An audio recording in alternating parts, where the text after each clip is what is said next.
Já, sælverði og verið velkomin í þáttinn Næstu skref. Ég byrja á að þakka fyrir frábær viðtöku í síðasta þætti þar sem við ræddum málefni strákan okkar í menntakerfinu og við ætlum svo sannarlega að reyna að fara lengra með það mál síðar í seinni þáttum. En í dag ætlum við að ræða orkuskiptin og það sérstaklega orkuskiptin kannski í samgöngum. Þessi svokölluðu þriðju orkuskipti sem talað mikið þessa dagana. Og viðmælendum mínir í dag eru þau Ingunn Agnes Krog, framkvæmdastjóri Jarðvarma og fyrrum framkvæmdastjóri Íslenska vetningafélagsins og Sigurður Ingi Friðleifsson, framkvæmdastjóri Orkuseturs. Og við ætlum að ræða orkuskipti frá ýmsum hliðum. Og verið velkomin í þáttinn, Ingunn Agnes og Sigurður Ingi. Gott að heyra ykkur. Ég myndi kannski bara byrja á Ingunn Agnes. Ef þú myndi kannski aðeins bara útskýra hvað þú ert að gera í dag og kannski hjá Jarðvarma og síðan kannski með þegar þú varst í sambandi við vetnisfélagið. Við langar að dýpka svolítið þá umræðu svona síðar og þegar förum í gegnum þáttinn og við varandi þriðju orkuskiptin. Þú myndir segja okkur bara aðeins af sjálfur þér og það er svona helsta sem við kemum þessum orkumálum og það sem við ætlum að ræða hér í dag. Já, ég í dag að vinna svolítið fyrir lífeyrissjóðina. Ég held utan eignarhaldsfélag sem að 14 lífeyrissjóðir eiga sem heitir Jarðvarmi og Jarðvarmi á sem sagt 50% hlut í Hásorku. Og svo ég í nokkrum stjórnum meðal annars hjá Hásorku og Votlendissjóðnum og að taka MBA-nám með. Áður þá var ég einmitt að vinna hjá Skeljungi og var þar til dæmis með vetnismálin og var framkvæmdastjóri Íslenska vetnisfélagsins og þar var ég með það verkefni að byggja upp vetnisleiðslustöðvar og koma á laggirnar vetnisframleiðslu sem ON síðan tók þátt í með okkur. Og já, svona bara algjörlega í stuttumál sagt. Þá var það mín aðkoma að vetninu. Já, frábært. Sigurður Ingi, Orkusetrið, þú myndir aðeins fara í gegnum hvað eru að gera í Orkusetrinu og já, bara í þessari mynd sem við þekkjum og þú náttúrulega verið töluvert mikið í fjölmiðlum síðustu ár og vakið athygli á orkuskiptunum og margt þessu tengt en þú myndir svona að hlaupa gegnum það hvað að vinna með þessa dagana. Já, Orkusetur nú svona, hvað að segja, þetta sjálfstæð eining undir Orkustofnun og vinnur að orkunýtnimálum aðalega. Mikið í rafhitun og bara svona almennum orkunýtnimálum í sambandi við almenna heimilisnotkun og iðnað og fleira. Orkuskiptin eru svona, já, talsverð mikið á borðinu hjá mér, enda svona kannski ólíkt öðrum ríkjum Evrópu, það til svona skrifstofur víðar í Evrópu. En það sem ólíkt hér auðvitað að við erum bara með einn svona orkugeira eftir sem að keyra ennþá á úreltu jarðefnaeldsneyti og það er samgöngur. Þannig að þess vegna hefur kannski fókusinn verið dálítið mikið þar hér á landi. Einmitt. Og það er kannski eins og við komum inn á áðan að nú erum við að tala þriðju orkuskiptin. Kannski í fyrstu orkuskiptunum hættum við að hita upp húsin okkar með olíu, kolum og gasi og fórum yfir að nýta vatnsaflið. Og svo var orkuskipti 2 þegar við byrjum að hita húsin okkar með jarðvarma og jarðhitanum. Þannig og við náttúrulega komið töluvert fram úr kannski flestum öðrum þjóðum í þessum samanburði. Þannig að nú erum við að fara í gegnum þessi orkuskipti sem snúa samgöngunum. Og þetta heilmikið verkefni og nú erum við komið markmið kolefnishlutleysi eftir ekki svo langan tíma og við sjáum heiminn vera að fara í þessu. Þetta tengt loftslagsvánni og loftslagsmálunum í stóra samhenginu. Hvernig finnst ykkur Sigurður Ingi, ef þú byrjar bara, hvernig þetta að ganga hjá okkur? Hvernig finnst þér okkur miða áfram núna síðustu ár í þessu málum? Sko, í samanburði við fyrri orkuskipti, eins og þú nefndir réttilega, að þá mjög mikilvægt að halda það á lofti að þau voru mun flóknari, erfiðari og dýrari. Að virkja endurnýjanlegt rafmagn í staðinn að nota kol eða aðra orkugjafa fyrir rafmagnsframleiðslu var risaskref og mjög flókið fyrir, unga og auma þjóð. En ekki síður næsta bylting sem var jarðvarma nýtingin sem var, og það gleymist stundum að því að þetta kemur svo auðveldlega til notenda í gegnum neðjarðarpípur og ekkert vesen og að þar að auki gríðarlega ódýrt og þægilegt, að þetta var ofboðslega stórar og mikla fjárfestingar og gríðarlega djörfung víða í þessari jarðhitavæðingu. Svona í samanburði við þessa síðustu, ef við höfum að kalla hana svoleiðis orkuskipti sem að núna í gangi, að þá hún svona að mörgu leyti ákveðin brandari miðað við í flækjustigi miðað við fyrri orkuskipti. Það sem gerir kannski innleiðinguna aðeins flóknari að hún byggir meira á einstaklingum en fyrri orkuskipti. Fyrri orkuskipti voru meira miðstýrð orkuskipti þar sem varu borað eftir heitu vatni, lagðar hitaveitur og pípulagnir af miðlægum aðila í formi dreifiveitna og slíkt, og svo raun og veru voru menn bara tengdir við og allir sáttir. En núna byggist þetta raun og veru og hver og einn notandi sé að taka sín eigin orkuskipti. Þannig að þó að í heildina sé þetta miklu auðveldari og umfangsminni orkuskipti, þá eru þau flóknari í innleiðingu vegna þess að við þurfum að fá alla til þess að taka ákvörðunina. Hún ekki tekin fyrir okkur. Já, þetta alveg ótrúleg þegar við fórum í jarðvarmanum síðan tíma, þegar við fyrir að skoða þetta sögulega samhengi, að það var að vera að verja alltaf 4, 5, 6% af landsframleiðslu innan hvers árs í að hita upp húsin okkar, húsnæðið með jarðvarmanum. Þannig að þetta hefur verið gríðarlegt átak. Þetta væri svipað eins og værum að setja, það væri með 6% landsframleiðslu upp á 3.000 milljarða, þetta væri kannski 150-200 milljarðar sem væri að setja þessi árin. Hugsa ykkur stærðirnar í þessu, þegar erfið skref voru tekin. Ég þekki að náttúrulega mínum heimabæ á Akureyri, þetta var gríðarlega stórt, eins og þið kannski þekki líka og munið og hef lesið að það var gríðarlegt átak og gekk á ýmsu og bærinn var bara býsna skuldssettur vegna þessara framkvæmda 74-78, en síðan hefur aldeilis ræst út úr því og núna sittum við upp með góða og öfluga og tiltölulega ódýra hitaveitu eins og Akureyri, sem raunverulega grundvallaratriði, segi ég, fyrir raunverulega bara þeim lífsgæðum og undirstöð undir bænum, bara almenn svona, þróun bæjarins og við hvað menn búa en Ingunn. Þetta stórt átak og hvað finnst þér þetta? Hvernig lítur þú á þriðju orkuskiptinu og þetta samhengi hlutina? Já, eins og segir, eins og Sigurður segir, það þetta náttúrulega bara, við þurfum bara að vera samstíga í þessu og þetta þetta meira átak að þú ert að sannfæra 360 mann sem að gera eitthvað heldur en kannski 63. Þannig að en maður sér það náttúrulega samt, eins og kannski sér þetta ekki ennþá betur en ég, að þessu aukning á innflutningi á rafmagnsbílum, sem er gríðarleg aukning. Þannig að manni finnst þetta allt horfa til betri vegar og það er bara líka spurningin, er þetta ganga nógu hratt hjá okkur? Af því að fyrir ekki svo lengu þá voru vísindamenn að tala að þyrfti ekki nema 10 ára þá byrjuðu túntrurnar að bráðna í Finnlandi og er þið ennþá hraðar í hlýnun. Þannig að það er það sem maður aðeins hefur áhyggjur af, bara gengur þetta nógu hratt, getur við gert eitthvað meira, hraðar, stærra. Nákvæmlega, og þið minnist þetta bílana og ég fór nú aðeins að afla mér til að vera með svona punkta þróuna varðandi rafmagnsbílana og tvinnorkubílana, að 2014 þá var hlutfall hreinna rafmagnsbíla og tvinnorkubíla 7,7% af heildarsölunni í landinu. 2016 var það 7,7%, 2017 14%, 2018 23%, 2019 28% og í þessu ári, það sem kom meira árinu, þá þetta rúmlega 50%, rétt yfir 50%. Helmingur öllu bílum sem seljast í landinu eru rafmagnsbílar og tvinnorkubílar. Þetta er mjög hröð þróun og við erum svona, ef það heldur svona áfram, þá förum við svona nálgast Norðmennina sem eru í fyrsta sæti í heiminum og við öðru sæti.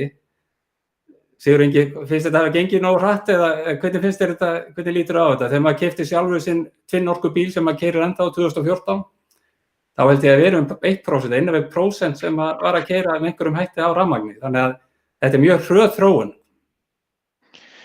Já og nei. Sem sagt, við erum í svolítið sérstakri aðstöðu hér af því að, svo höldum við að tala um orkuskiptin, að við erum búin með 2/3 af orkuskiptunum ef við tölum þetta í geirum, sem þýðir raun og veru að við höfum ekkert annað jarðefnaeldsneyti til þess að taka niður, sem raun og veru verkefni okkar og heimsins, en í samgöngum. Þannig að við komumst voða lítið upp með það annað en að gera þetta mjög hratt. Og þá myndum við segja að það er kannski ósanngjarnt að leggja þá okkur að þurfa að færa svona hraða umskiptingu á orku í samgöngum að því að við erum löngu búið með hitt. En á móti má segja af hverju það þegar raun og veru búið að sýna fram hjá að þessi orkuskipti eru hagkvæm fyrir okkur. Og þá kannski ekkert of mikið á okkur lagt að fara bara í þetta á fullu. Og fyrir mitt leyti segi ég eiginlega hvenær betur tókum við ákvörðun að vera í öðru sæti. Af hverju erum við með Norðmenn á undan okkur? Það aldrei rætt. Menn eru bara rosalega hressi með að vera þarna í öðru sæti sem virkilega góður árangur á heimsvísu. En við verðum samt að leyfa okkur að spyrja af hverju erum við á eftir Norðmönnum? Við höfum kannski ekkert alveg nógar gildar ástæði fyrir að vera í öðru sæti. Og í raun og veru þetta pínu neyðarlegt vegna þess að menn halda að Norðmenn séu á undan okkur að þeir séu að moka peningum í þetta, en það bara ekkert svo. Við erum með jafn góðar ívilnanir í samgöngum og Norðmenn.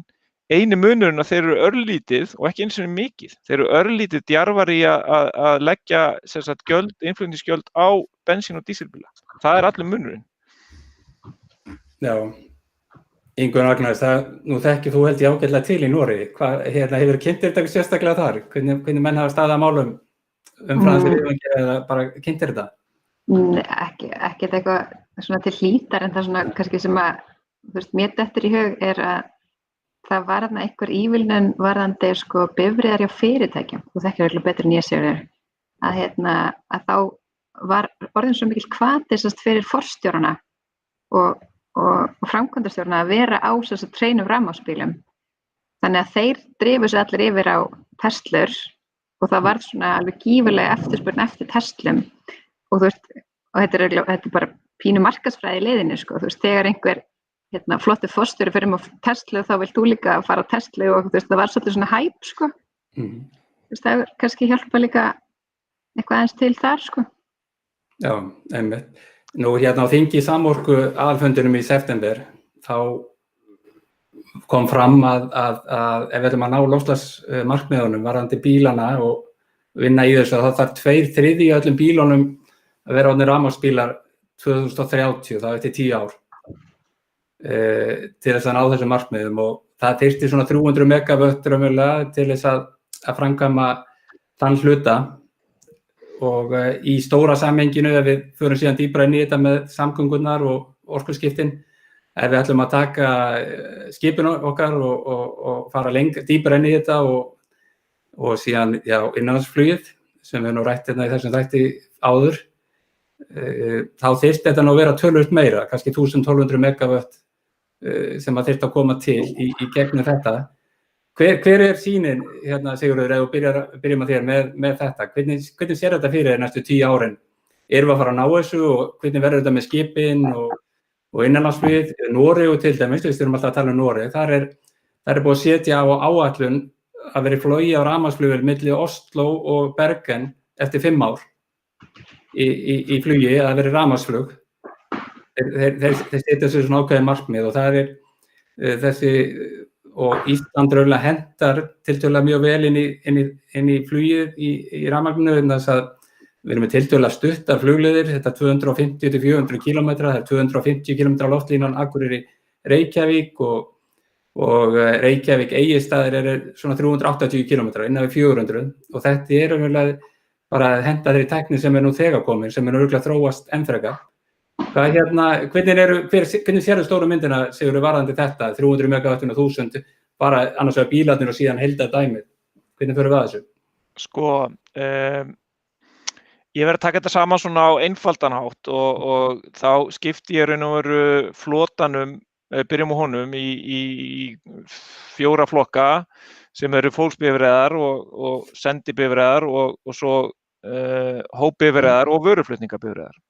Og við tökum bara stöðuna að þá þurfum við svona vel rúmlega 100.000 fólksbifreiðar sem að ganga á einhverju nýorku og ef við tökum þess að tengiltvinnbíla þá það kannski bara hálfur rafbíll til þess að einfalda þetta, að þá það í raun og veru hægt, ekki síst vegna þess að tæknin algjörlega komin og þeir sem hafa ekki fylgst með þróun bifreiðamarkaðarins ættu þá bara að gera það, af því að í raun og veru þetta engin vandkvæði ef við myndum ákveða að kaupa ekki fleiri fólksbíla sem ganga bara á bensín og dísel, þá það algjörlega hægt og í raun og veru það mikið úrval að alls konar nýorkulausnum í fólksbifreiðum koma og munu koma, að það muni ekki hafa nein truflandi áhrif á þannig séð markaðinn þó að þetta gerist 100% frá og deginum í dag.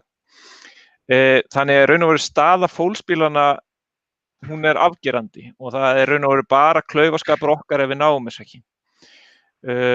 Það með pólitískt klúður sem að setja sig aðeins í rétt spor þessum þætti.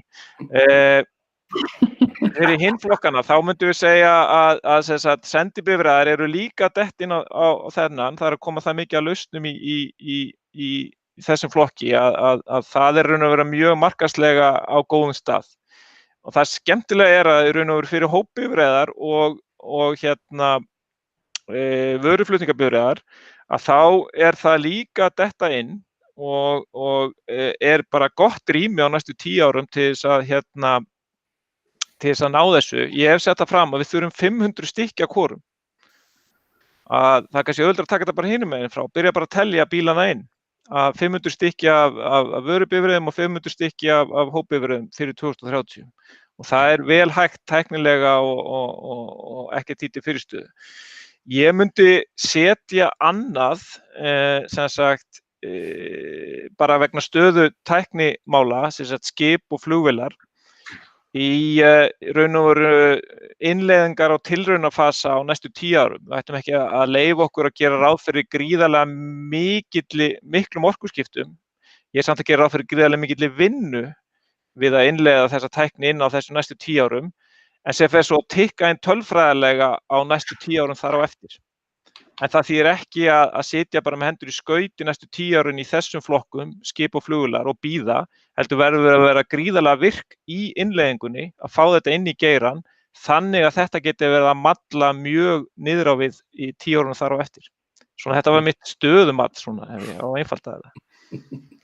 Já, Ingunn Agnars, hvað finnst þér þetta? Hvernig lítur þú á þetta?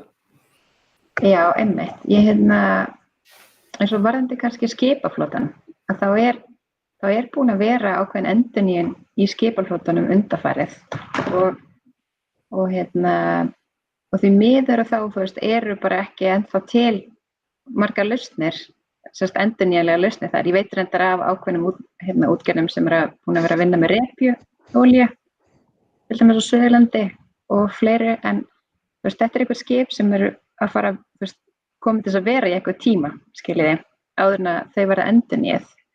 En þá kannski þar gæti komið inn þetta rafeldsneyti sem líka búið að koma aðeins inn í umræðuna og að því að þar það að ræða að það nota ákveðin tækni, svona rafgreining og það framleitt vetni og nýttur koltvísýringur og búin til svona ákveðin hráolía úr því. Þannig að sem svipur hráolía og síðan notið til þess að framleiða bensín og dísel. Og ef þetta gert, þá þarf í raun og veru ekki að breyta innviðum eða öðru. Þá breytist ekki neytendahegðunin þannig hjá útgerðum með öðrum. Þeir eru bara að fá sína olíu nema hvað þarna hún framleidd úr endurnýjanlegri orku. Þannig að mér finnst það svona dálítið kannski án þess að hafa farið djúpt ofan í þessa pælingu og þá finnst mér það vera svona ákveðið tækifæri í því að fara hraðar þarna af stað heldur en við alla gætum en svo kannski eftir einhver tíma færi skipin yfir ammoníak eða vetni eitthvað svoleiðis bara leið að tæknin er komin en kannski væri þetta einhver milliliður af því að það veldur ekki þessari breytingu í fjárfestingu hjá útgerðunum eða á meðan sko. Það er náttúrulega verið bökunailmur hérna út á Dalvík þegar að toga blönduðu og bakarilmur í loftinu. En Sigurður Ingi, varðandi þetta og skipin okkar, rafelsnetið, er það að segja að það þurfi ekki að breyta vélunum til þess að nýta rafelsnetið eða er þetta alveg 100% bara grænt eða hvernig virkar þetta? Já, sko, þetta er hárrétt hjá Ingunni að það er ekki bara það sko að við þurfum þetta inn vegna þess að önnur tækni er ekki komin heldur bara staðreyndin sú að eins og við tökum skip, bæði flutningaskip og fiskiskip og flugvélar að í raun og veru náum við ekkert tökum á þessum orkuskiptum og loftslags aðgerðum á heimsvísu nema einhver hluta af þessu geti farið inn á skip og flugvélar sem þegar er búið að framleiða. Sem sagt, við getum líka dreymt einhverju svona vetnisflugvélar og skip en bara við skoðum raun og veru þó við byrjuðum að framleiða þau á fullu sem er ekki eins og byrjað þá væri umskiptin það hæg að það þarf einhvers konar rafelsneyti sem er hægt að sko, hvað kallar maður, retrofitta inn í flotan sem er í dag.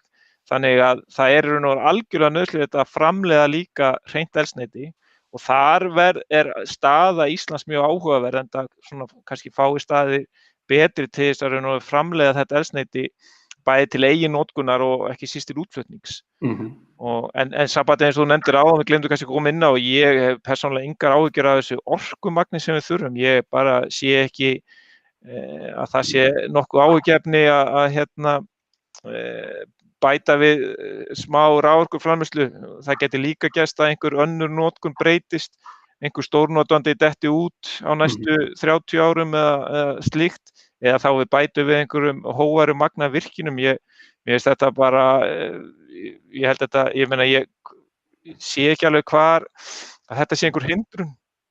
Nei, þetta kannski þegar að varandi þennan þátt, þegar við sem vorum að vinna í orkustefnunu sem kom út núna í haust og þetta var mikið vinna í 2 ár og mjög skemmtileg og það var maður kannski mest upptekinn af og svona áherslu mín að þar voru sko flutningskerfi raforku að myndu styrkja það og í svona þessu samhengi áherslur á samkeppnishæfni landsins ef við verðum að passa upp á það en þess að við náttúrulega erum stærstu orkuframleiðendur í heimi per capita á hvert mannsbarn í landinu.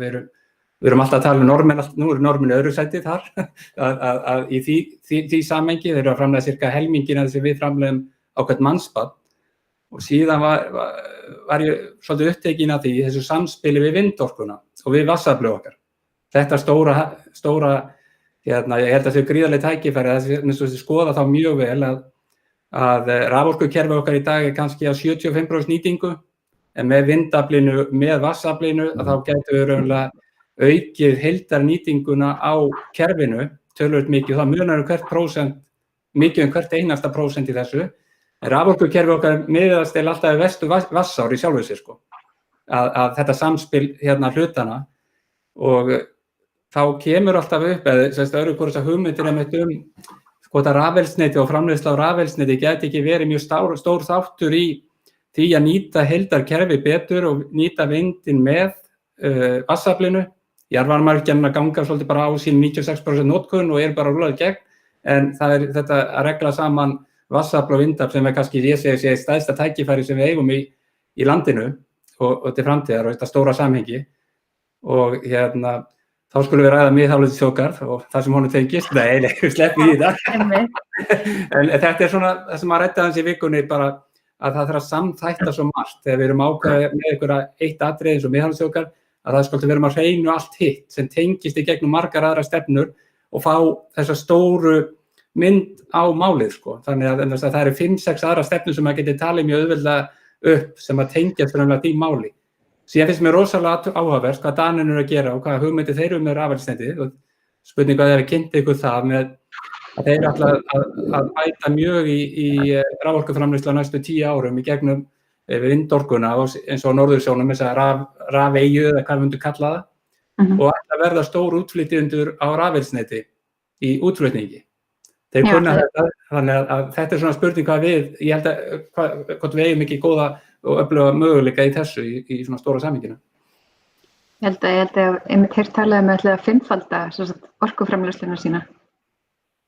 Já. En þeir náttúrulega búa við það að þeir eru aðalega að nota þarna vindmyllur sem jú kannski eru sjónmengun, en þú veist mæta kannski, þó kann ekki alveg fara með það, en kannski ekki sömu mótstöðinu og þú veist varandi landvernd eins og kannski virkjanir mynd gera hér. En þú veist svo er þetta alltaf náttúrulega líka bara hagsmunamat og eftir því frá hvaða hliðum þú ert að horfa á þetta.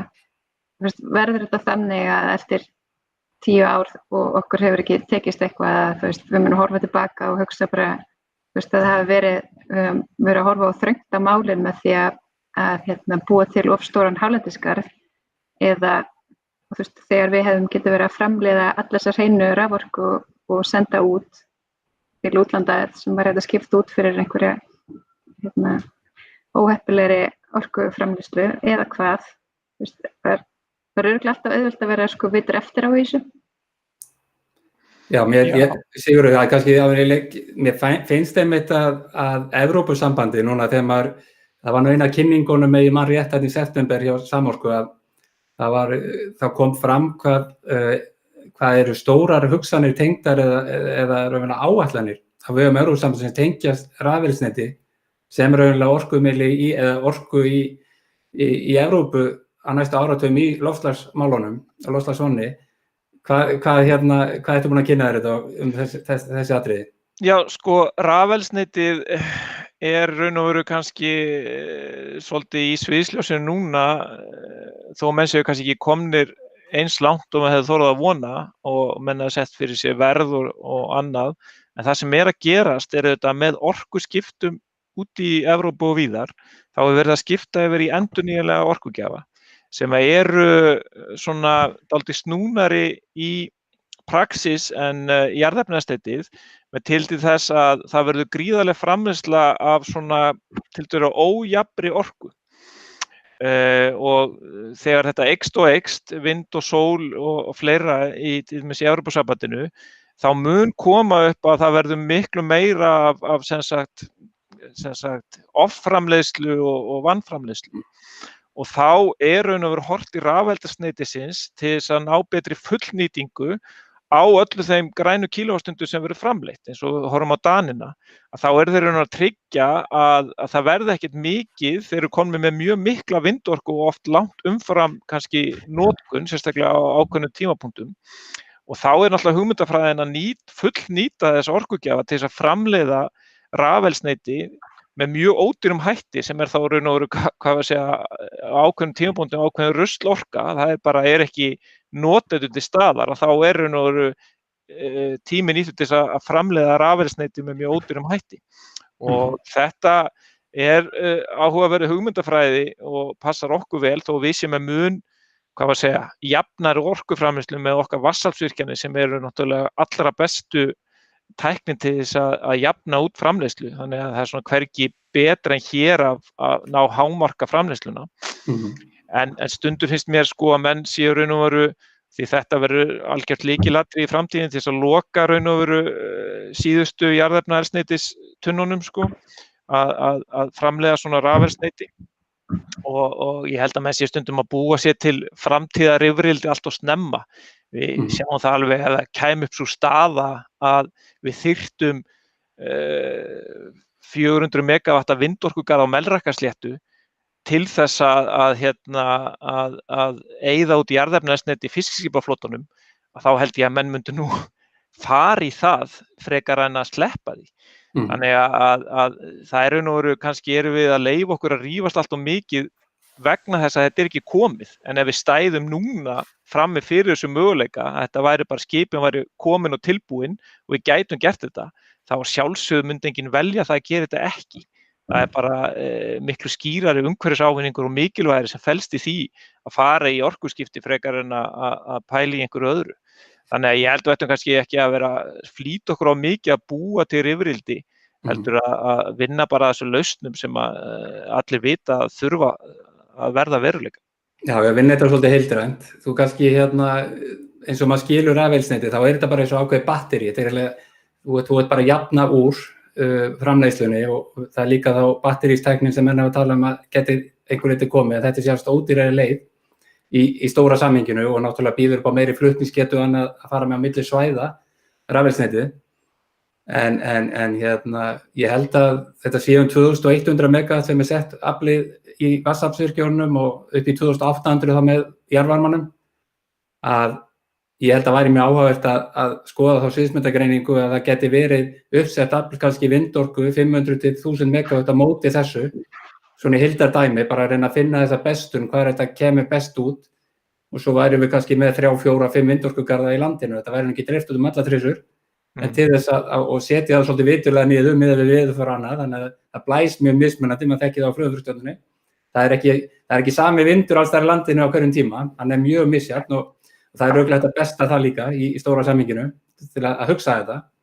En þetta og það kannski, þetta skiptist nánast vatnsaflið til helminga á milli raunverulega Blöndu Fljótsdalsstöð 1000 megawatt og síðan aftur 1000 megawatt sem Þjórsárssvæðið og Sogið, þannig að þetta samspil einhvern veginn allt saman, þess vegna þurfum við þetta sterka flutningskerfi sem við erum að tala um áðan til að hámarka nýtingun á auðlindinni og þá þetta með flutningskerfið, samkeppnishæfnina og vindorkuna sem er kannski svona stóru, svona það sem var kannski mest að leggja til málana þarna í 2 ár í orkustefnunni, það var þetta samhengi sem þetta ótrúlega spennandi og ótrúlega tækifæri sem við höfum, en þetta að sama skapi svo mikilvægt að þetta sé rétt gert, þess að þetta svo mikil undirstað undir velferðin okkar og tekjum í landinu og hvaða möguleika við höfum. 4. iðnbyltingin, það er talað með henni, samt í 4. iðnbyltingu, það sem undirstaðan undir henni raunverulega orka, græn orka og fjarskipti. Þetta raunverulega það sem við erum að fara að horfa inn í, þannig að þetta ótrúlega stór og mikilvæg mál.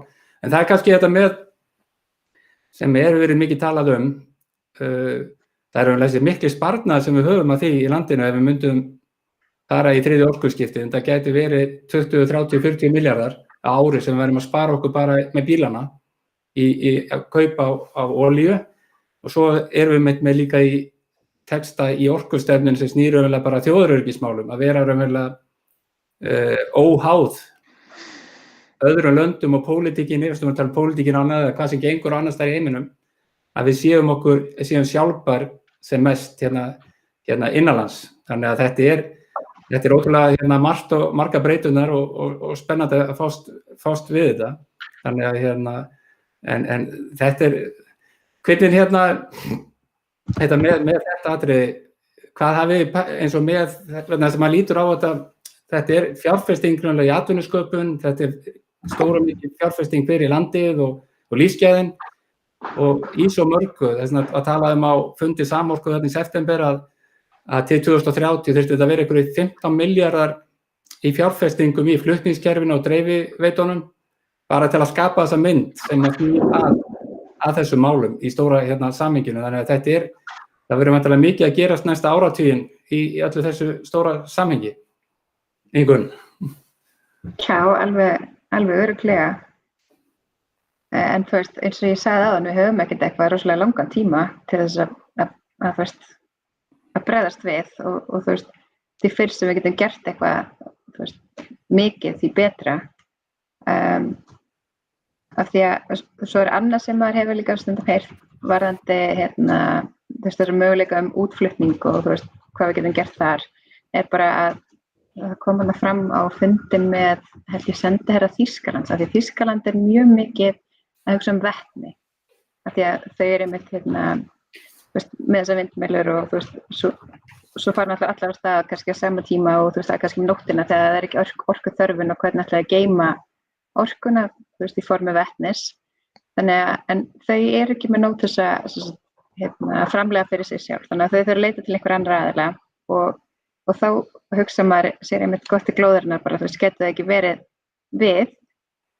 En það kom sem fram á fundi hjá sendiranum að framleiðslugetan okkar í dag væri á við eitthvað 1,7% af orkuþörf eða vetnisþörf Þýskalands.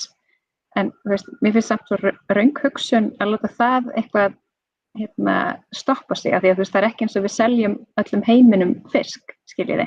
Við erum bara með ákveðið magn sem við seljum og njótum góðs af í gjaldeyristekjum og öðru, sko. Þannig að mér finnst það líka ákveðin punktur að við þurfum ekki að eiga allan heiminn þótt að við getum kannski selt einhverjar stóra summur erlendis vonandi. Svo kannski líka bara spurning nýsköpun og annað, að við getum verið svolítið leiðandi í nýsköpun tengt þessu og búa til atvinnutækifærin. Við erum lítið land sem að eigum alla þessa möguleika, þannig að við getum unnið held ég töluvert mikið í henni í frumkvöðlamálum og nýsköpun tengt orkugjöfum. Og selt frekar þá líka bara hugvit út, skiljiði, að því að flutningurinn er pínu vandamál, allavega eins og með vetni sem svolítið svona undirstaða í mörgum af þessum orkugjöfum, eins og bara vetni hreint og svo vetni inn í metanólið og vetni inn í rafeldsneytið, af því að vetni oft svona grunnur í þessu og vetni gæti eitt og sér líka verið útflutningsvara, en þá bara ekki búið að finna nógu góða leið til þess að flytja það út í vökvaformi og það bara dýrt að flytja út í gasformi í hylkjum. En þess vegna finnst mér þessi hugmynd með rafeldsneytið svo jákvæð, af því að það auðveldar að flytja það á milli landa bara sem þessa hráolíu. Já. Sigurður. Já, þetta mjög góð punktur hjá Ingunni að sérstaklega samanburði við að því að stundum hefur það verið fleygt fram að þetta sé svo lítill hluti sem við getum lagt inn í púkkið að við ættum raunar að sleppa því. Þetta jafn galið og að hætta raunar bara með fiskveiðar, því að við borðum 1% af þessu fisk sem við veiðum og þessar veiðar hafa gríðarleg umhverfisáhrif og ég held að því enginn sem dettur í huga við ættum bara að hætta þessu að því að við erum að leggja svo lítinn hluta af heildar fiskneyslu heimsins og við getum bara sleppt þessu. Þannig að svona hugsunarháttur kemur okkur ekkert áfram. Ég held að raun og veru að við höfum þarna rosalega tækifæri að þú nefndir að vera óháð jarðefnaeldsneyti og það sem ég sakna raun og veru meiri sóknarbolta í pólitíkinni gagnvart þessu fyrirkomulagi. Förum aftur í að nefna til dæmis þessa hugmyndafræði að vera í öðru sæti og eftir Norðmönnum og sætta okkur við það sem ég finnst fáránlegt og í öðru lagi erum við ekkert að sjá það að sem sagt, við getum fyrst þjóða orðið óháð jarðefnaeldsneyti og ef þið hafið fylgst með svona umræðan loftslagsmál þá eru menn að reyna að toppa hvern annan á vettvangi Evrópusambandsins í samdrætti og talandi að vera fyrst kolefnishlutlaus og hitt á þetta, en það engin önnur þjóð í þeirri stöðu að geta orðið óháð jarðefnaeldsneyti fyrr en Íslendingar og þar til dæmis horfum við á Norðmenn og þó að Norðmenn gætu það vissulega þá eru þeir náttúrulega stórir framleiðendur jarðefnaeldsneytis og gætu aldrei montað sig af einhverju að vera óháð jarðefnaeldsneyti þar sem þeir eru sjálfir einna stærstir þjóðaallanum per capita í að dæla upp jarðefnaeldsneyti. Þannig að við höfum þessa sérstöðu og við þurfum raun og veru ekkert að vera nema búin að éta eitthvað af jarðefnaeldsneytinu í öllum geirum, sem sagt í bifreiðaflotanum sem gengur vel og síðan vera komin eitthvað áleiðis í innanlandsflugi og fiskveiðum, að þá getum við sem sagt raun og veru claimað að við séum fyrstu þjóða og sýna fram á að vera með sterkt sem sagt nútímalegt velferðarríki sem að þarf ekki jarðefnaeldsneyti til þess að keyra sjálfan sig. Það ótrúlega spennandi sýn sem ég veist bara rosalega lítið verið að reyna að halda á lofti, af því við erum svo grátlega nálægt þessu. Af því að það sem hefur gerst af því að maður búin svo lengi í þessu bransa að þetta var ekki hægt vegna þess að tæknilega gekk þetta ekki upp og fyrir bara 10-15 árum þegar maður byrjaði þessu þá var þetta svona draumsýn sem við gátu svona slegið sig en við vorum alltaf háð því að þetta leyst tæknilega og markaðslega en nú allt í einu erum við 10 árum síðar að stöndu á þeim tímamótum að þetta orðið markaðslaust og tæknilega mögulegt og bara innan örfá ára í öllum geirum og þá það raun og veru bara undir okkur sjálfum komið hvort að við látum þessa draumsýn vera veruleika eða ekki. Ég tek bara hjartalega undir þetta. Ég held að sé nákvæmlega, þetta efnahagslegt mál fyrir Ísland, þetta atvinnumál fyrir Ísland og nýsköpun og frumkvöðla og allt þetta. Það bara tækifæri í þessu, í stóra samhenginu, á alla kanta. Þannig að, eins og við kannski töluðum áðan bara og Ingo kannski kom inn á líka, þetta sé bara hluti á okkar útflutnings málum að við séum raunverulega að selja vitneskju þessu eins og við erum með jarðvarmann og að finna þessar tæknilegu lausnir á ýmsu. Svo ég vitni eina setningu bara hérna í orkustefnunni, þá undir framtíðarsýn til 2050, þá að tala að landið sé leiðandi í sjálfbæri orkuvinnslu, orkuskiptum, orkunýtni og skilvirkri fjölnýtingu orkugjafa. Í þessum þætti næstu skrifum þá ræddum við þetta í öðrum þætti. Það fekk ég Cecíliu Bardal frá framkvæmdastjóra Eims og Sigur Markússon frá Landsvirkjun einmitt til að ræða þessum fjölnýtingu orkustraumana sem að koma eins og jarðvarmanum og annað. Við eigum gríðarleg tækifæri, svo vannýtt svo víða og sérstaklega eins og í tengt jarðvarmanum, þar sem við getum gert svo miklu betur. Það renna hérna heilu eins og frá Kröfluvirkjun bara heit á sem rennur þarna allt árið. Við erum að sjá þetta svo víða í samtíð stóru álverin, allan að hita frá þeim og svo óbóðslega víða sem við getum verið til mikilvæg fyrirmyndar í og erum til dæmis ef við förum aðeins dýpra í stóriðinu okkar með álverin og hvað við að gera með rafskautin og mikla tilraunir á Íslandi varðandi það að við verðum kolefnisfrí. Þannig að við erum að reyna, við gerum mjög mikið með það að eins og þar líka komið heilmikið hátækni inn að tengt álverum. Við virðist vera að við nýtum það sem við höfum svona ákveðna stærðarhagkvæmni, að þá förum við á stað og ég held að þetta getur eitt af því sem við værum bara að einbeita okkur að fullu á næstu árum og við eigum líka það sem að sé bara í menntakerfinu okkar, þá að koma mikið af ungu fólki þar sem að læra að stúdera þessa hluti. Þannig að ég held að það sé mikil alvara. Ég held kannski að einhver leiti bara, ég held að sé áhugi í pólitíkinni á þessu. Það gengur ágætlega með bílana, þetta svona að trappast upp og ég hef fulla trú að það verði meiri hort á þessi mál bara allra næstu árum og við eigum bara svo ótrúlega tækifæri að gera þetta betur, nýta kerfið í heild sinni betur og þess vegna var ég nú aðeins að beina þessu inn í miðhálsþjóðgarðinn. Það bara að þetta heildardæmi sé samþætt, að það verði ekki eitt atriði sem að trufli svo margt annað sem við þurfum að horfa til í stóru myndinni. Það sem ég hræddastu við varandi vindorkuna, það fuglalífið, að þetta fara á staði sem eru viðkvæmir gagnvart fuglalífi og við vitum í kannski vestu dæmin í Noregi að þar eru ernir að lenda í vindmyllum og þess vegna eru menn að stúdera þetta mikið, hvar minnstu líku að flugleiðum, farflug, hvað segjum við hjá fuglum og allt það. En þetta óbóðslega mér finnst þetta eitt af mest spennandi sem við erum að gera í pólitíkinni, í stóru myndinni, það eru þessi mál og ég held að þetta getur orðið svo rosalega stórt hjá okkur á næstu misserum. En hvernig sjáu þið fyrir ykkur næstu skref í þessu? Sigurður, ég vissum að þú sért algjörlega heitur núna með hvernig þessi áætlun hjá okkur að líta næstu 10-15 árin, 20 árin, þegar við erum að ná allir þessum markmiðum sem við erum að setja okkur, Parísarsamkomulag og annað. Hvað brennur á þér svona varðandi næstu skref? Það þátturinn heitir næstu skref, það var alltaf spurt að þessu. Ég held að mínum að þetta sýna miklu meiri djörfung og raun og veru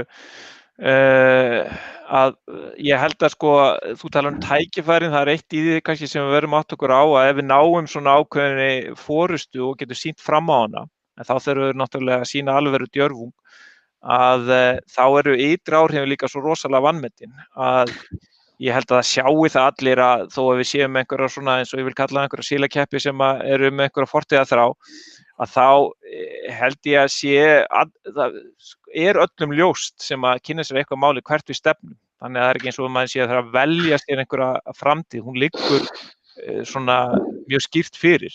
Og ég held að við náum ákveðinni forystu jarðefnaeldsneytisleysi og þessum frumkvöðlahætti og það verður horft til Íslands, að þá skapa það mikil ytri áhrif að því þar munu fyrirtæki og aðrir vilja staðsetja sig eða tengjast með einhverjum hætti þeim sem að standa fremst og það þýðir það bara eins og þú nefndi með AIM og svona það sem menn vilja fara í nútíma matvælaframleiðslu sem dæmi eða rafhlöðuframleiðslu sem verður svo gríðarlega stórt á næstu árum, hvar menn vilja setja svoleiðis upp eða tengjast byggist á miklu eftir því hvað viðkomandi þjóðir eru staddar og það ákveðin aumingjaskapur að vera ekki í fremstu röð þar. Af því ef við bara förum aðeins aftur á byrjun og þú nefndir sko hitaveitu átaki á sínum tíma og hvað raun og veru var erfitt til dæmis hérna fyrir norðan, að þá var raun og veru gaman að hugsa aðeins sem hefði ekkert verið fárálega ákvörðun á þeim tíma að raun og veru fara ekki út í þetta. Að sem sagt gugna á því og segja, heyrðu, þetta of dýrt, þetta of áhættusamt og vissulega þetta áhugaverð tækifæri í þessum jarðhita en bara óvissan og kostnaðurinn bara svo mikið að ég held við ættum ekki að fara í þetta. Ég ekkert viss að öllum hefði verið slátrað sem stjórnmálamönnum á þeim tíma en í dag ef þið litur tilbaka þá var þið náttúrulega gjörsamlega miður sín hefði þið tekið þessa ákvörðun. Og í dag þá flytjum við meiri þekking út og raunverulega heldur en nýtt á Íslandi og varðandi gróðurhúsadæmið og annað, Kína, Eþíópíu og víðar, þá bara gríðarleg þekking sem við erum að selja út að nýta jarðvarmann og raunverulega sem að hafa gríðarleg áhrif mjög víða í útlandinu, í stóra samhenginu. Ingunn, þú varst töluvert í varðandi vetnisfélagið og vetnið, svona það inn í þessa mynd, hvernig svona, ég held að með rafgreiningunni og við erum að tala flutning, sko að orkuberin getur verið ammóníak og síðan að flytja vetnið til dæmis með þeim hætti.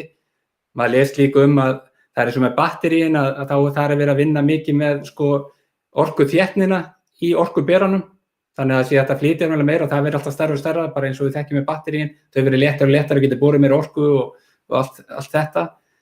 Eitthvað hefur hugsað með vetnið á sínum tíma í þessari risastóru mynd. Við sjáum eins og núna nýlega þá var Landsvirkjun að gera skrifa undir eitthvað samkomulag við höfnina í Rotterdam, þar sem að eins og ég skilða úti að þá hefur verið leitað til hafnarna í Rotterdam frá löndum víða í Evrópu að nálgast raunverulega rafelsneti utan að og flytja þá í gegnum Rotterdam höfn. Þannig að við sjáum þessi merki svona víða raunverulega að menn líti svolítið til þess í þessu samhengi. Já, mitt. Sko það sem að heillaði mig við vetnið á sínum tíma var sko kannski út frá tveimur þáttum, annars vegar frá neytendanum af því að sko vetnisbílarnir fyrir utan það náttúrulega bara eins og rafmagnsbílar eru sko zero emission bílar og við myndum ekki þurfa að flytja inn eldsneyti og þú veist það ekki gjaldeyri sem fer í þetta og þú veist þannig að þann hátt það mjög sambærilegt. Sko gagnvart neytandanum að þá sko drægið í vetnisbílunum bara eins og á jarðefnis bifreiðum, bensín- og dísilbílum, þannig að það myndi losa ákveðin svona flöskuháls sem sko fyrir þá sem þurfa að fara langt og þá sem þurfa að keyra lengi og hafa ekki mikið tíma til þess að vera að hlaða. Ef þú þarft alltaf að vera með bíliðin kláran ef þú ert skilur í lögreglan eða sjúkrabíl eða eitthvað skilið. Og ádælingatíminn bara svipaður og á bensín og dísil. Þannig að við myndum ekki lenda í einhverjum svona flöskuhálsi í staðarskála, skiljið, af því að það eru komnir 7 bílar sem hlaða og tekur 30 mínútur hver og eitthvað svoleiðis. Og í þriðja lagi þá hægt að henda upp vetnisafgreiðslustöð bara eiginlega hvar sem það vill. Þú þarft ekki, þú getur flutt vetnið á milli staðana bara með einhverjum bifreiðum eða leiðslum eða öðru. Þannig að þú þarft ekki háspennu línurnar til þess að vera með vetnistöðvarnar hér og þar. Þú þarft ekki, það skiptir, raforkukerfið sjálft skiptir ekki eins miklu máli þar. Þannig að það var alls konar svona innviðalausnir sem að mér fannst mjög heillandi og svona alltaf líka sér lagi það, hvernig þá, að því að raforkukerfið eins og þeir eru búin að koma inn á, ef ég setja bara fram í svona krakkafréttastíl, þá náttúrulega erum við, það er að koma jól og það er allir með bara milljón ljósaseríur og allir með bakarofnin í gangi á sama tíma og allir bara nota rafmagn á fullu en það verður engin rafmagnslaus eins og í útlöndum og því að kerfið bara býst við því að við erum vetur, það er allir að hita fullu, það er allir að nota rafmagn bla bla bla en kerfið bara passar þannig að það sé nóg til sem þýðir náttúrulega á öðrum tímapunktum þá erum við ekki að fullnýta kerfið, þannig að það verður svona eitthvað svigrúm. Þannig að mér fannst svo heillandi líka þá að þá væri bara hægt að fullnýta alltaf orkuframleiðsluna okkar, við erum, út af því ef við eins og með jarðvarma orkuna, það er bara svona nokkuð stöðuframleiðsla, en svo eru kannski einhverjar lægðir, það sem ekki verið að nota orkuna og þá er bara alltaf hægt að fullnýta framleiðsluna með því að búa að geyma rafmagni sem vetni, af því vetni í raun og veru bara svona geymslustaður fyrir rafmagn. Og þá erum við að nýta auðlindirnar okkar betur, við þurfum kannski ekki að virka eins mikið, það er bara svona alls konar frábæri kostir sem ég sá við vetnið. En svo líka Svo kannski á stóru vöruflutningabílana og stóru tækin, sko. Það sem að batteríin þykja óþung í flugvélar og skipauksleis, en svo náttúrulega alltaf þróun á allri tækni, sko. Þannig að batteríin verða léttari og rafmagnsbílarnir komast lengra og eitthvað svoleiðis sem að dregur svona úr væginu á kannski á nauðsyn vetnisins að ákveðnu marki, en á móti kemur að vetni getur líka verið bara svona efni inn í fleiri tegundir af svona hreinu eldsneyti eins og rafeldsneytinu eða metanólinu eða öðru. Þannig að ég veit til þess að það er verið að vinna skýrslu á vegum atvinnu- og nýsköpunarráðuneytisins þar sem er verið að skoða mismunandi svona leiðir, mismunandi eldsneytisgjafa, þá metanól og metan og rafeldsneyti og vetni og örugglega ammoníak líka og eitthvað svona fleiri og er verið að bara skoða umhverfi kringum alla orkugjafana og leggja mat á hvað er arðbært og hvað er raunhæft og eitthvað svoleiðis. Og ég held að svo skýrsla að koma út í febrúar og vera svona og vera birt og vera gagnvirk er orðið sem ég var að leita að. Þannig að það verður, að því að maður vill heldur ekki einhvern veginn veðja á beta í staðan fyrir VFS, skiljiði. Þegar maður velji ekki einhverja tækni sem að verður síðan ekki nýtt. Þannig að mér finnst það mjög spennandi hvað kemur út úr þeirri skýrslu. En svo eitt af því að myndist á Kröflu og jarðvarman og nýta betur, að þá má ég til með að nefna hjá HS Orku að þá við erum með eitthvað sem við köllum auðlindagarðinn. Af því að það hefur alltaf verið rosalega einhvern veginn rík hefð fyrir nýsköpun og forvitni bara hjá HS Orku, frá Alberti sem er svona einhvern veginn lærifaðir HS Orku. Og í þessum garði þá eru fyrirtæki að koma og vera með alls konar nýsköpun og nýta alla þessa affallsstrauma sem koma frá jarðvarmavirkjuninni, nýta heita sjóinn, nýta svona viðbótarrafmagn og nýta efni sem losna og bara út frá auðlindagarðinum og út frá HS Orku, bara með sölu á svona afleiddum straumum sem væru annars ekki notaðir, eru 1500 manns með vinnu. Út af því að ég tel Bláalóni með, því að Bláalóni er að nýta affallsstrauma frá HS Orku. Þannig að ef maður hugsa bara möguleikana og hvað er hægt að gera og ég held að þetta svona hugsun sé einmitt líka sölupunktur fyrir okkur til þess að fá inn aðila sem vilja kaupa á okkur frekar en einhverjum öðrum. Af því við verðum að vera, finnst mér heilsteypt í gegn með það sem við erum að reyna að selja. Jú, við erum sjálfbær þjóð og eitthvað svona, en þá þurfum við líka að sýna það í verki. Og til þess að vera trúverðug. Ég held að ég með hugmyndi með EIMA, þetta er svolítið svipuð hugmyndin eins og auðlindagarðurinn HS veitur sem er með á Reykjanesinu í stóru myndinni. Sigurður, það er, ef ég man þetta rétt, þá er orkunýtnin í rafmagni á rafmagnsbílum eitthvað 90-95%, vetni geti verið 50-55 og svo jarðefnaeldsneyti kannski 30-35. Er þetta ekki sirka svona bara hvernig þessi stóra mynd að nýta orkuna vel og orkunýtni sem er á eitt af stóru hugtökunum í orkustefnunni, það er að nýta orkuna sem allra best. Er þetta ekki svona? Þess vegna er mikilvægt að nýta orkuna best beint ef það er mögulegt. Jú, þú held ég að með segja varst of góður við jarðefnaeldsneyti. Ég veit ekki hvaða frábæra bensínbíl þú hefur átt í gegnum tíðan sem er 30% í orkunýtni. Nei, það er einn af stóru vandanum við jarðefnaeldsneyti að það er hörmungar orkunýtni. Þannig ef við tölum bara orkueiningar, og það sem er áhugavert við rafvæðinguna er svo að ef allt myndi rafvæðast að þá væri heimurinn bara að nota 1/3 af orkueiningum sem hann er að nota í dag. Sem sýnir hvað við verum að henda mikilvæg orku með þessu jarðefnaeldsneyti. En kannski bara til þess að því að við fórum svolítið bratt af stað, vorum svona æst í orkuskiptunum, að þá var nú kannski, ég var bara að fatta að við höfum kannski átt að útskýra betur raun og veru þessar pælingar með orkunýttina og þú komst inn á þetta núna, það er ágætt, að segja, jú, bein nýting á raforku er langbesta leiðin ef hægt er, langbesta orkunýtnin og einföldust í formi rafhlaða og mun líklega vera afgerandi í flestum bílum. En hins vegar er vetnið, af því við fórum óðum í rafeldsneyti og slíkt, það sem að vetnið er að vetnið er samnefnari í öllu rafeldsneyti. Vetnið verður einhver hluta nýtt beint, bara sem rafgreining á vatni og nýtt svo í efnarafölum, í alls konar tækjum og tólum. Hins vegar getur verið að bæði eins og kom inn á til þess að nýta á núverandi vélar og þar sem að raun og veru efnarafalar er ekki tilbúnir, að þá er möguleiki að umbreyta vetninu yfir í rafeldsneyti. Bara svo áhorfendur átti sig á því að raun og veru þetta rafeldsneyti sem við erum að tala er fjölbreyttur flokkur af metanóli, metani, ammóníaki og fleira, en samnefnarinn vetni. Og þannig að vetni verður nýtt beint og nota til þess að framleiða orku þátturinn í rafeldsneyti.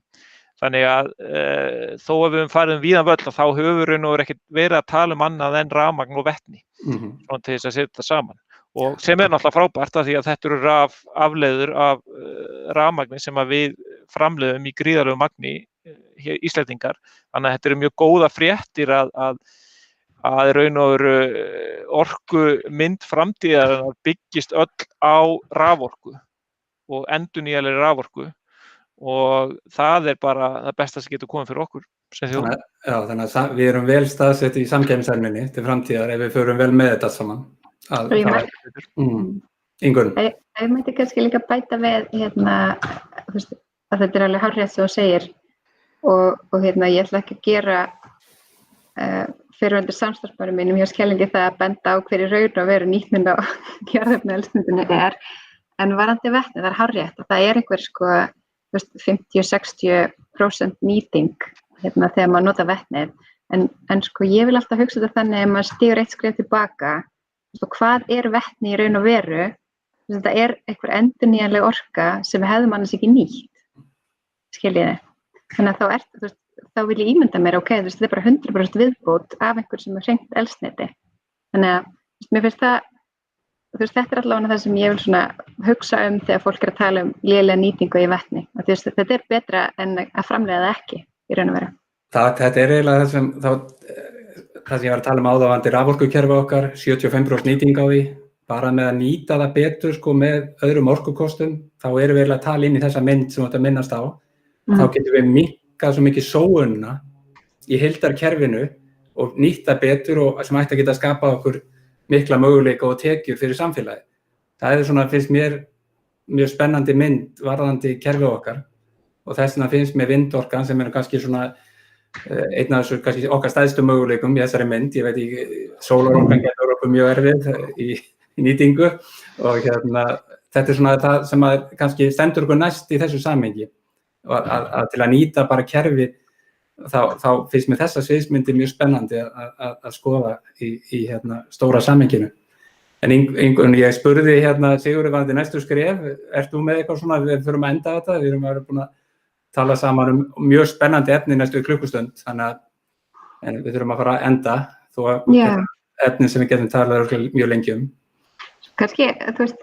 Ég kannski bara vísi þessa skýrslu sem ég er spennt að sjá hvað kemur út úr með hvað séu bara leiðir að fara og bara því að það er líka gott að maður vill vera með sín og maður vill framkvæma sínina en það er gott að horfa líka í praktíkina í leiðinni þannig að ég hlakka til að sjá hvað kemur út úr því og síðan kannski tökum við bara annan þáttar sem við förum aðeins út í votlendismál og því að þessi náttúrulega fjallar orkuskipti í samgöngum.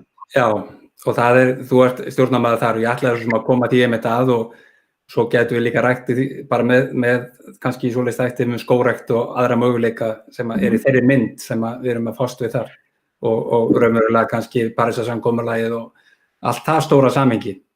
Já, ég er sammála því. Það efni heila þátt raun og þessar mótvægisaðgerðir sem þurfa að koma líka. Þar erum við með endurheimt votlendis og við erum með skógrækt og við erum með svo raun og veru beint niðurhal í gegnum Carfix og önnur slík verkefni. Þar líka getum við orðið óvenju stór miðað við svona höfðatölu í mótvægisaðgerðum. Já, og það til þess að byggjast upp mikið þekking. Það er ekki bara basalt á Íslandi, þannig að það eru gríðarlegir möguleikar í því, en bara takk kærlega fyrir komuna. Ég held að við séum kannski bara sammála að þetta er risa atvinnumál, þetta er bara tekið fyrir samfélagi, nýsköpun og allt þetta, þannig að þetta er ekki nema spennandi mál framöndan í þessu og Sigurður, ég reyna að koma þessu ennþá betur inn í pólitíkina sem við ætlum að virkja þetta og ná árangri en bara kæra þakkir í dag. Sömuleiðis takk. Sér.